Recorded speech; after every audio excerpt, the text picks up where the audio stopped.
អូហាយ៉ូសួស្តីអ្នកទាំងអស់គ្នាជួបគ្នាទៀតហើយនៅក្នុងវីដេអូថ្មីអេពីសូតថ្មីខ្ញុំបាទរ៉ៃជីហើយថ្ងៃនេះយើងនឹងបន្តសាច់រឿងប្រពន្ធខ្ញុំខ្លាចជាក្មេងដែលជាភាពបន្តទាំងអស់គ្នា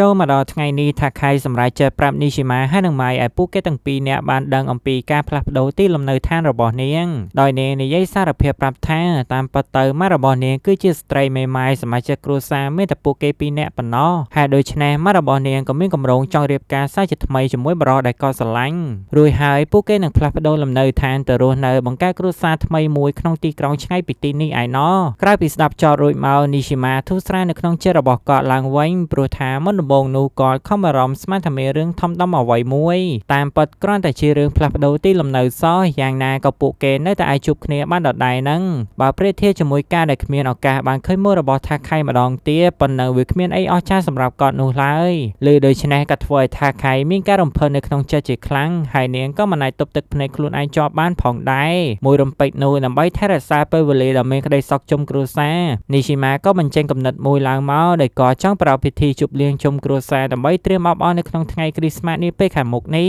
ប៉ុន្តែជាអកុសលអីថាខៃគឺមិនអាចចំណាយពេលនៅជាមួយពួកគេទាំងពីរបានឡើយដោយសារតែថ្ងៃនោះនាងគឺជាប់មានកម្រងតែដើរលេងនៅសួនកំសាន្តជាមួយម៉ាក់របស់នាងព្រោះតែគូស្នេហ៍របស់គាត់ទៀតផងចំណែកអាម៉ៃវិញថ្ងៃមុនក៏បានឆាតទៅសួររ៉េនជីថាតើគាត់អាចចេញមកដើរលេងជាមួយនាងក្នុងថ្ងៃគ្រីស្មាសបានដែរទេប៉ុន្តែសូយអេរ៉េនជីក៏បានធ្វើការបដិសេធមកវិញព្រោះថាគាត់ចង់សន្យាដើរលេងសាថ្មជីវិតជាមួយមិត្តភក្តិរបស់គាត់រួចហើយហើយដូច្នេះម៉ៃមានតែបំពេញតួនាទីជាកូនស្រីចំណាយពេលបានជាគ្នាពីរនាក់នៅកំដរលោកប៉ានាងក្នុងថ្ងៃគ្រីស្មាសដើម្បីកុំឲ្យគាត់លូនលីតែម្នាក់ឯងលុះបញ្ចប់ម៉ោងការងារម៉ាក់របស់ថាខៃឈរនិយាយសំណេះសំណាលគ្នាជាមួយហ៊ីរ៉ូគីតែពីរនាក់ហ៊ីរ៉ូគីក៏បានពោលពាក្យសុំទោសទៅកាន់ម៉ាក់របស់ថាខៃដែលមួយរយៈពេលក្រោយៗនេះក៏ចារវល់នឹងការងារខ្លាំងពេកទើបមិនសូវមានពេលវេលាមករកនាងនិងមិនសូវបានតាក់ទងនាងតាមទូរស័ព្ទផងដែរលើដូច្នោះម៉ាក់របស់ថាខៃក៏មិនបានប្រកាន់ខឹងអ្វីដែរបន្តមកនាងចង់សាកសួរទៅកាន់គាត់ថាតើគាត់អូខេដែរទេចំពោះការដែលនាងហើយនឹងកូនស្រីរើទីលំនៅមករស់នៅជុំគ្នាជាមួយគាត់ដូច្នេះ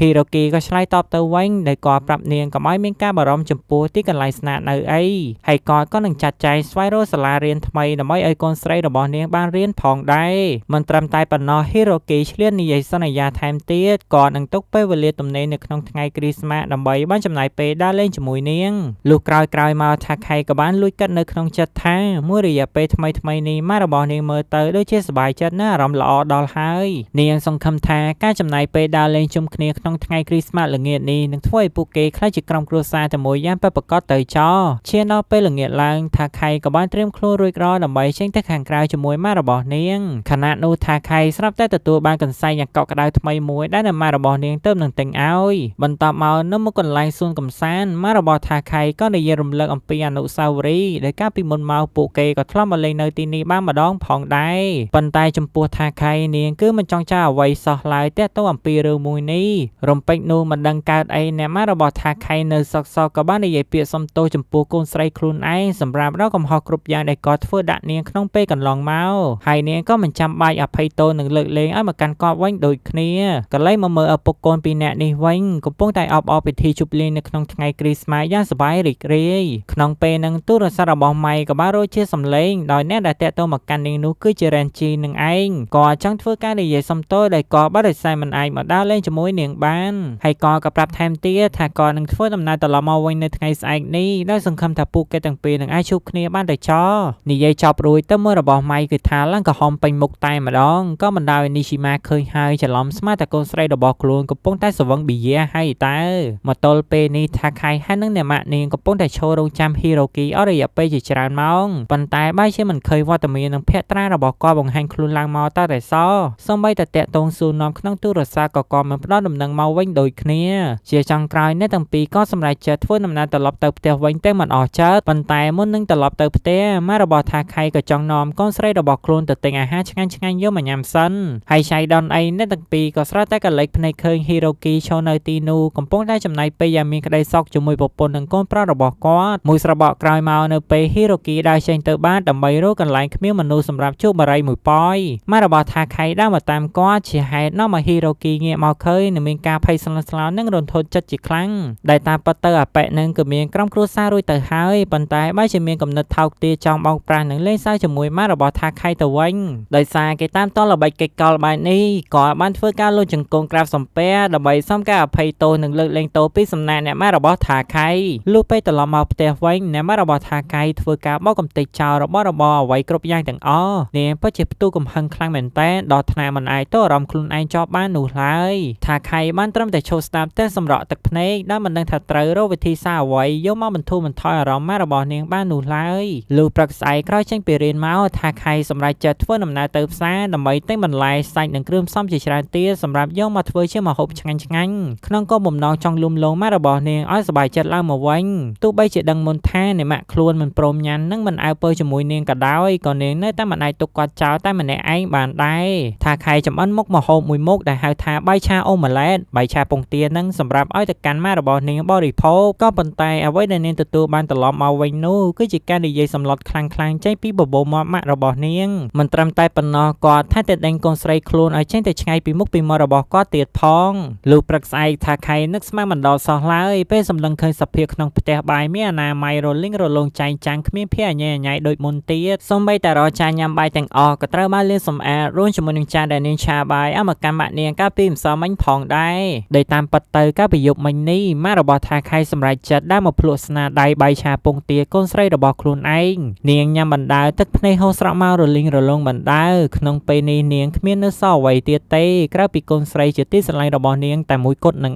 ឯងលុះក្រោយមកថាខៃក៏យកដំណឹងមកប្រាប់ក្រុមគ្រួសារអំពីរឿងដែលនាងត្រូវផ្លាស់ប្ដូរទីកន្លែងដោយពេលនេះគឺត្រូវលុបចោលគម្រោងការបាត់ហើយចំពោះនីស៊ីម៉ាក៏មិនដឹងមានអារម្មណ៍ថាត្រូវសប្បាយចិត្តឬមួយក៏ត្រូវការទុកឡើយក្រៅពីដឹងអំពីដំណឹងមួយនេះរួចក៏បានសាកសួរថាខៃថាតើមានរឿងអ្វីកើតឡើងមែនដែរទេថាខៃពិតជាពិបាកក្នុងការនិយាយបកស្រាយជាខ្លាំងប៉ុន្តែនាងក៏ធូរស្រាលក្នុងចិត្តដូចគ្នាដែលអ្នកម៉ាក់របស់នាងជាផុតមិនបានរៀបការជាមួយមនុស្សប្រុសដែលគ្មានកំណើតបែបនេះប្រហែលថ្ងៃបន្ត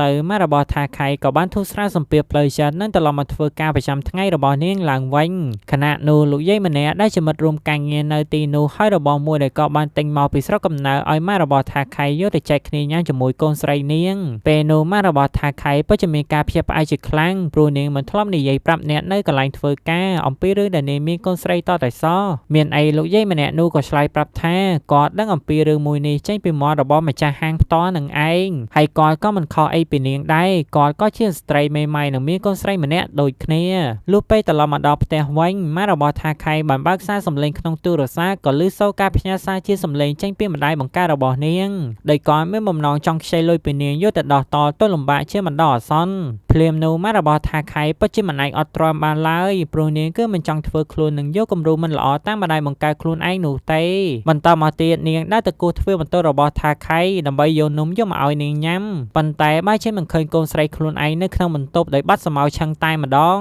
ហើយដូច្នេះម៉ាក់របស់ថាខៃក៏សម្រេចចិត្តដើរចេញមកខាងក្រៅផ្ទះដើម្បីតាមស្វែងរកមើលកូនស្រីខ្លួនទោះបីស្ថិតក្នុងអាកាសធាតុត្រជាក់ខ្លាំងយ៉ាងណាហើយតែមានក្តីបារម្ភខ្វល់ខ្វាយចំពោះកូនស្រីនឹងឯងមានអីនាងក៏ស្រាប់តែប្រទះភ្នែកឃើញកូនស្រីខ្លួនឯងកំពុងបណ្ដើរគ្នាយ៉ាងសប្បាយរីករាយជាមួយអ្នកដទៃធ្វើប្រងើយតែម្ដងក្រោយឃើញដូច្នោះម៉ាក់របស់ថាខៃដើរតាមលួចខ្លំមើលពួកគេទាំង3នាក់ពីក្រោយខ្នងជាសម្ងាត់តែដែលនៅក្នុងចិត្តពោពេញទៅដោយមន្ទិលសង្ស័យជាច្រើនរួចហើយម៉ាក់របស់ថាខៃសោកចិត្តចំណាយពេលឈររងចាំមួយសន្ទុះរហូតឃើញថាខៃដើរចេញពីផ្ទះរបស់អ្នកដទៃហើយចៃដនអីថាខៃក៏ភ្លេចយកទូរស័ព្ទទៅតាមខ្លួនទៀតអញ្ចឹងទៅនីស៊ីម៉ាក៏មានបំណងយកទូរស័ព្ទដើម្បីបកគលឲ្យទៅកាន់នាងវិញកន្លងពេលធ្វើដំណើរនៅតាមផ្លូវថាខៃក៏ត្រូវបានអ្នកម៉ាក់របស់នាងចាប់បានរួចជាស្រេចដោយមិនអាចឲ្យនាងរើបំរាស់ខ្លួនគេចេញទៅណាបាននោះឡើយក៏ចោទជាសំណួរទៅកាន់ថាខៃថាតើពួកគេទាំងនោះគឺជានរណាហើយតើនាងមានទំនាក់ទំនងអីជាមួយនឹងពួកគេមិនត្រឹមតែប៉ុណ្ណោះម៉ាក់របស់ថាខៃព្យាយាមចាំបង្ខំចង់ឲ្យកូនស្រីខ្លួនឯងឆាំនិយាយផ្ដោតចម្លើយឲ្យលឿនភ្លាមម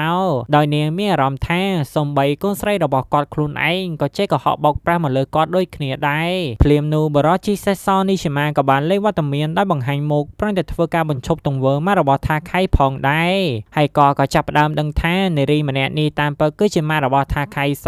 នីឈីម៉ាបាននិយាយបដៅទូមានអ្នកម៉ាក់របស់ថាខៃធ្វើជាម្ដាយរបស់គេកុំអាងអីបន្តិចខឹងកុំអាងអីបន្តិចនិយាយសម្លុតកូនខ្លួនឯងខ្លាំងៗដូចនេះវាពុំមែនជាទង្វើមួយដែលត្រឹមត្រូវឡើយក្នុងនាមគាត់ក៏ជាឪពុកម្នាក់ដែរក៏មិនដែលបញ្ចេញទង្វើខុសខើបែបនេះដែរទៅលើកូនរបស់គាត់សូម្បីតែម្ដងដោយគាត់ប្រើវិធីដោះស្រាយដោយព្យាយាមនិយាយសម្រុះសម្រួលជាមួយពួកគេវិញហើយបើចិត្តឲ្យធំទូលាយស្ដាប់ហេតុផលដែលពួកគេចង់និយាយបកស្រាយជាមុនសិនមិនមែនចាត់ទុកពួកគេដូចជាកន្លែងដែលយើងត្រូវបញ្ចេញកំហឹងដាក់នោះឡើយទោះបីជាខំប្រឹងនិយាយដាស់តឿនប៉ុណ្ណាមានតែបន្ថែមភ្លើងធ្វើឲ្យម៉ាក់របស់ថាខៃកាន់តែក្តៅចិត្តខ្លាំងជាងមុន100អង្សានោះទេហើយនាងក៏និយាយសម្លុតឲ្យទៅកាន់នីឈីម៉ាវិញថាតើលោកឯងនឹងគឺជាណាគេមានសិទ្ធអីមកបដៅខ្ញុំពេលនោះនីឈីម៉ាទ្រាំមិនបានឡើយគាត់ក៏រកហាមាត់ចង់និយាយប្រាប់ថាក្មេងស្រីម្នាក់នេះគឺជាប្រពន្ធផុសគាត់ដែលចាប់ជាសារជាថ្មី